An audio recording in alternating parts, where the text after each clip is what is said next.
That's what Steve Robertson's saying. Show me the money! That's right. Good morning. Welcome into the Out of Bounds Show, ESPN 1059 The Zone. It's a big week or weekend this weekend in Starkville as they host the Vanderbilt Commodores. And y'all know all the good places, starting with Older Brother Bistro in the Cotton District, which is fantastic. It's an elevated version of Two Brothers, which is really, really good. And they're right beside each other in the Cotton District. And don't forget, Taste Italian Restaurant in Starkville, too, is there. You got Big E's Steakhouse over there, which is awesome. Wendy and I love to go there. It's right by Obie's on that side. And then you've also got a little Commodore Bob's, all kinds of good spots to pick and choose. In fact, I still owe Steve, this is bad. I still owe Steve Robertson dinner from he and I betting that Coleman Hutzler, I said he wouldn't be back, and he wasn't, but it changed. And he said he wouldn't. And we kept going through it, and eventually Levy told him he wasn't going to fire him. And so Hutzler came back for year 2. I still owe Steve Robertson dinner. And Steve, genespage.com, 247 Sports. Steve Robertson, how are you, bud? Well, I keep forgetting about the steak dinner, but now, I mean, my mood this morning has now improved. I know that you're indebted to me. I need to cash in on that sometime soon. You have to. I have to buy you dinner at either Commodore Bob's, Big E's, Taste, or Older Brother Bistro. Elevated, whatever you want. Ribeye, filet. Are you a ribeye guy or a filet guy? I'm a ribeye guy. Me too. You know what? I can always come down to the greater Madison area and maybe go to Kessler Prime or somewhere like that. I got a car, everything. I don't have a curfew either. So. That's right. Yeah, you just drove to Fayetteville, Arkansas, so you're good. Yeah, well, we'll host you here too. So however that goes. Let's. I'm not going to pinpoint. I'm not going to go way deep here. I'm going to let you go. Mississippi State loses 2 of 3. It's not all doom and gloom. They won a game and were very competitive, especially in game 1. Game 3 kind of lost their way a little bit. But what's your, as you look at it, hitting, pitching, behind the plate, what's your one big takeaway from the Mississippi State-Arkansas series? Well, I'll give you a couple. Number one, offensively, we're really good. We didn't show it in game 3. I mean, you get a 3-0 lead there in the second inning, and they don't get another hit until the 8th inning. And it's going to be like that sometimes in the SEC. Sure. But, you don't really know what you have in the bullpen until this first weekend. And I really thought Arkansas probably managed it a little bit better than we did. Because, granted, you get the benefit if you're Dave Van Horn, knowing in game 2 that State separates, so you're not gonna throw any big arms in a game that's already done, especially the first game of a doubleheader. So they kind of pushed their premium relief arms to game 3, and so I think the decision to throw Ben Davis in game 2 kind of came back to haunt Mississippi State in game 3. Now Ben Davis was not great, don't get me wrong. But I think a lot of that kind of goes back to what happened at Arlington, right? I mean, you're up big, Virginia Tech, you're just trying to get the game over. So you run Jack Bauer and some younger kids out there, and then it ends up having to be played full 9. It's just those kinds of things. I think it says, hey, let's make sure we get one. Let's get this handled, and then we've got everybody else available for game 3. And I thought Arkansas had one more bullet in the gun because they still had McElvain to pitch. The last couple of innings for them. And so, I think over the course of the weekend, when you look at the full weekend, you're happy to get one. You wanted to get 2, and the opportunity was there to get 2. And so, I really don't lament so much game 3 as I do game 1. I mean, you had every opportunity, and then some things happened, and Arkansas rallies, and then Ryder Woodson hits that big shot, and what do you know? They walk it off at the bottom of the 9th. I mean, that's Friday night in the SEC. But, yeah, my feelings about the team haven't changed. I'm just disappointed they didn't win the series. Okay. What what's the answer or solution behind the plate for Brian O'Connor and Hail State baseball? Yeah, and that's a really good question. And that's one of the things that I've kind of pointed out a couple times. Sean James, and I'm not being critical of Sean, he's a very talented guy, and he's still figuring some things out and having to play on the college level, at a more extensive level. But he has a lot of balls that go off the net, and I don't just mean when there are runners on. I mean, just there could be nobody on base, and there's a lot of times he just doesn't catch it clean. And I think that's probably maybe he works that out in the midweek, and maybe you stick more with Maluski and Raymond. I think Raymond is the most complete catcher, and Maluski's probably the best defensive catcher. So maybe you platoon those guys on the weekend. Raymond is your left-handed catcher and left-handed hitter when they're throwing righties, and Maluski, works the other side of it. But the fact that Maluski maybe is rounding back into good health, I think gives you maybe the opportunity to have two guys that have caught a lot more Division I baseball on the weekends. Okay. What are they going to – how do you feel about the third starter? Let's start with, when do you think that they'll settle on their third starter, Steve? I think that's done. Okay. And I thought Big Stone pitched really well on the road against Arkansas, and I think he's only going to get better week after week. I think he got 3 quality starts, and obviously Duke was beginning to fade, and in that final inning. But I think the bigger concern is you got to figure out how you bridge the back, right? I mean, how do you get those final 9 outs of a ball game? Because you feel like between McPherson and Valenkas, that they will probably be able to go 6-7 innings a game. So how do you piece it together on the back end? I think Maddox Webb has got to be a big part of that. I think Ben Davis has to be a big part of that. But some other guys are going to have to step up. Tyler Pitcher's a guy that was the Cape Cod Pitcher of the Year. And, that the wooden bat can kind of fool you a little bit. But the guy can throw strikes. Parker's got to figure that aspect out. And listen, this staff is coached by one of the best. This team is coached by one of the best staffs in the country. And so they'll know the right buttons to push. It's just like I see everybody leaving LSU dead for buried. Jay Johnson hadn't won 2 national championships in quick succession because he can't coach. By the time they get to the month of April and month of May, Jay will know the right buttons to push at LSU. So anybody that's got having these huge hot takes after this one weekend of SEC play probably just needs to take a little bit of a step back and understand it's a learning process for everybody. All right, you mentioned the back end. So you're confident that can get that they're a little inexperienced and young on the bump. And that's just what happened in the 60 days that they put together, 60, 90 days to put the roster together last year. Is that fair, Steve? It is fair, but, you went out and you got some portal guys like Jackson Loger, and he's kind of been a non-factor. And really hadn't seen him much at all. But, you get him, and you hope that he can be a guy out of the bullpen. Pitcher hadn't pitched a whole lot. Billingsley has probably pitched more than anybody expected with varying results, and had a really good outing earlier in the week down in Biloxi, and then he got hit. The good thing is he's not walking people like he was the first couple of times, and that's kind of the reality of college baseball. You got to learn to trust your stuff and let your teammates make plays behind you. But nobody has stepped up as kind of that bona fide closer. Brendan Sweeney has had some moments, but the last couple of outings with him has been a little bit shaky. And so Parker and O'Connor are learning who they can trust. And as they find out who they can trust, they will elongate these outings a little bit, right? You won't have as much mixing and matching and that sort of stuff. And you got to see how guys are going to respond on the SEC road. Sure.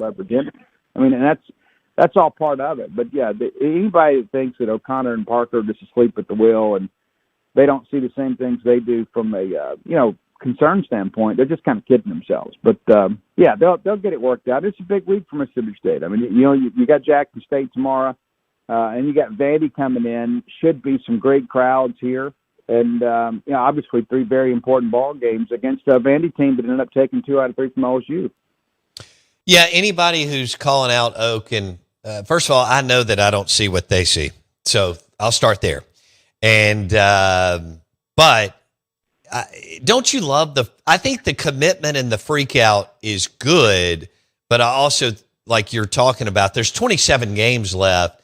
And this is a marathon, not a sprint. And I think you and I have talked about this, Steve. I think you mentioned it last week or the week before, and we talk about it even when you're not on, is because football's been a disaster and men's basketball tanked, there's that much more of a microscope on baseball than it even usually is. Is that fair? I do think that's fair because, listen, Mississippi State fans are tired of not having anything of significance to cheer about. And that's not a shot at anybody else. You want better press on the radio, win more ball games, right? But, yeah, these fans, I mean, you got 3 straight losing seasons in football. And, you've been to the NCAA tournament 3 out of 4 years but didn't get a single win, you know. And so, yeah, I think a lot of people are like, you know what, hey, we've been able to count on this. But at the beginning of the year when the schedule came out, everybody talked about how difficult the schedule was going to be. And, we got to go to Arkansas first weekend. That's going to be tough. Well, yeah, it's going to be tough. It's a place we hadn't won a series since Ron Polk was the coach, right? And he said, hey, if we can just get one, we'd be happy. Well, we've got one. We're not happy because of the fact the team we believe is probably better than we anticipated. And so now you mentioned the freak out.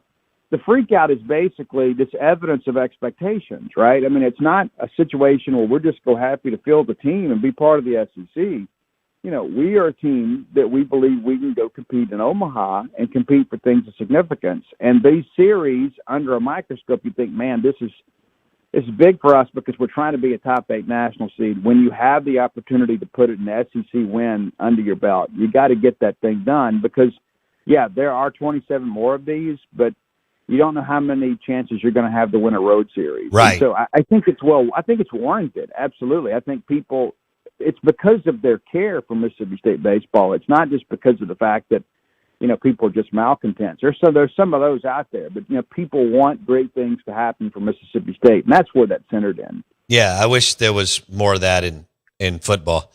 Steve Robertson, genespage.com, 247 Sports. He joins us on the Farm Bureau Insurance guest line. Who's a guy that you're watching, because you don't miss an inning and you go to every game? Who's a guy that you're watching that you're like, hey, watch out, this guy may the switch may flip any day now for this guy? I think it's probably Drew Wires. And I kind of like how they're using him and Garrett Fry. But I think Drew Wires, like when you watch him, the quality of his at-bats since he has begun to play regularly has gotten better. And I think he is a guy that I could see just kind of carrying us one weekend. And I think he has that type of ability. And, you know, he's got the ability to hit the long ball and he can work the other way. As he's gotten more regular at-bats, I think even though he's had a couple of really good games, I think in SEC play, there is going to be one of those weekends you can't even pitch to him. I think he is that caliber of player, and I like how they've kind of used him kind of moving on. You know, on the pitching side, I'm still big on Maddox Miller, and I think one of the things with him, number one, that breaking ball is just completely ridiculous, and I think sometimes when your catching situation's not completely settled, pitchers don't always trust it. Well, I think Maddox, because of his background with his dad and everything, I think he has kind of learned to trust the catching position. It's not his job to catch it. It's his job to throw it, right? I think as they kind of get more comfortable with each other, I think Maddox is going to be a real factor for State from the left-hand side of it because that breaking ball is ridiculous. But that change-up away with him, and he has had some ridiculously awkward swings. Like he'll throw it up there. It's the same arm slot, the same arm action as the fastball. And they're just sitting dead red. I mean, there have been guys that have missed that ball by 2 and 3 feet. And so I think while there has been some up and down with him, and there's going to be up and down with young guys, I think as we get deeper into this, Mississippi State fans are going to be glad when he's on the bump. How good is Arkansas?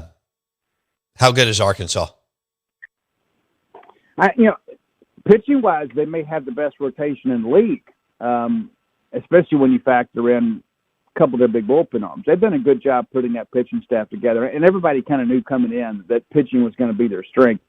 That lineup doesn't scare me, and I think if you watch the weekend, you probably feel like I do. It's like there's nobody in that lineup you have to pitch around. It's mainly a lineup full of doubles hitters. You know, of course, was it Stewart, you know, the big DH, you know, hit a changeup about 455,000 feet to right field on Friday, but I just don't know that lineup when the pitching fails, is good enough to carry that team. The flip side of it is Arkansas may have the most favorable SEC schedule in the league this year, so they're going to be right there in the mix. All the hosting discussion, I don't think they make a top 8 at this point, but I think you're going to look back at the end, and Arkansas is going to be right there in the top quarter of this league because the schedule is so favorable. I think they head to Missouri this week. I mean, and they're going to feel great about their start, right? Because you get the home win against Mississippi State, and then you get kind of a laugher, and they get a chance to play South Carolina and Missouri.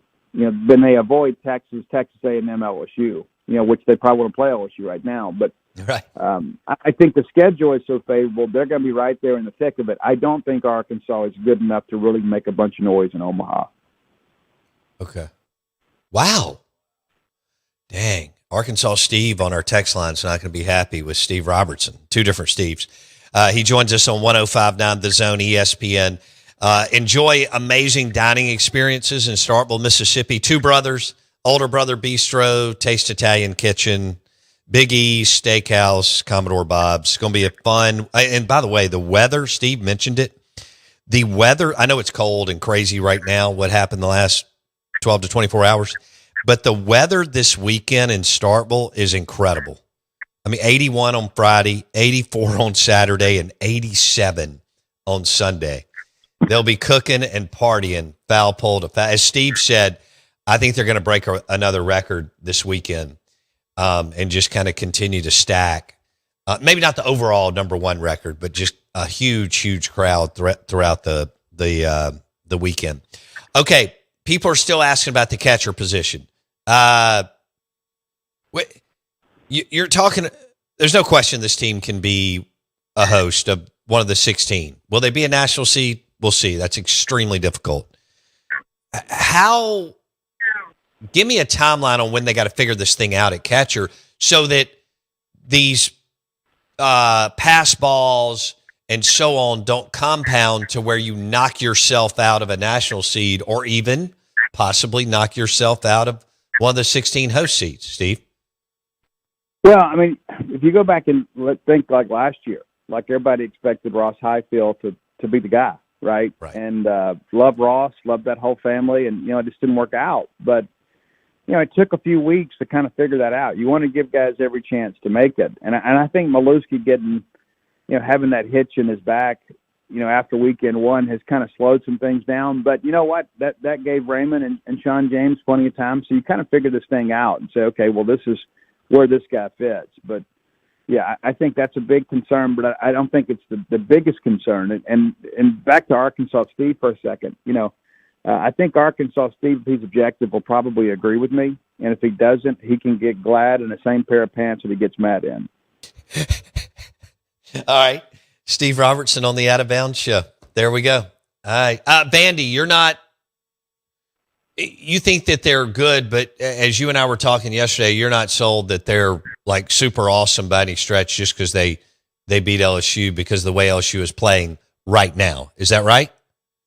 Yeah, I mean, and I think their record indicates that too. I mean, some of these losses you just kind of scratch your head about, and they've got a very offensive-friendly ballpark, especially for left-handed hitters, and which makes you glad you get them on the road, right? But they got some dudes. I mean, there's no ifs, ands, or buts about it. But Arkansas and teams like Mississippi State, Tennessee. I mean, we've kind of caught up to them in many respects when it's come to this.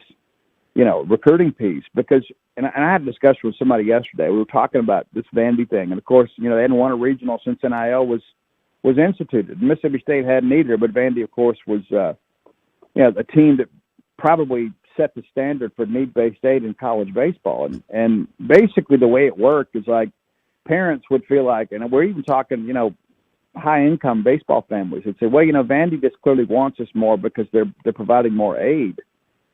Well, now everybody can do that, right? Now you're in a situation where everybody can graduate debt-free to play college baseball if you play your cards right. And so as a result, Vandy's not getting the same players they were getting before. They're getting some dudes. They're just not getting as many of them because it's a level playing field in that respect now that many college baseball players in the Southeastern Conference are going to graduate debt-free. That is a benefit that only Vandy had for a long time. And now now we got to figure out if Tim Corbin can coach these guys. And I think you look over the weekend, you feel like, you know what, hey, they did what they needed to do. They stood up at home. And I think it's a big task this weekend. And I think this Mississippi State crowd will have a lot to say about the outcome of this weekend series. We'll leave it there. GenesPage.com is on fire. 247 Sports. Steve Robertson on the show. Steve, we'll catch up again soon. See ya. All right, so the catching position. I see the text. I get it. They'll have to figure that out. Or they won't do everything that you want them to do. It's kind of an important position, isn't it? Yeah.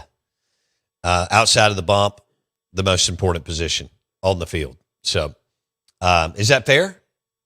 Maybe somebody disagrees on the Dancing Rabbit Golf text line, 601-885-3776.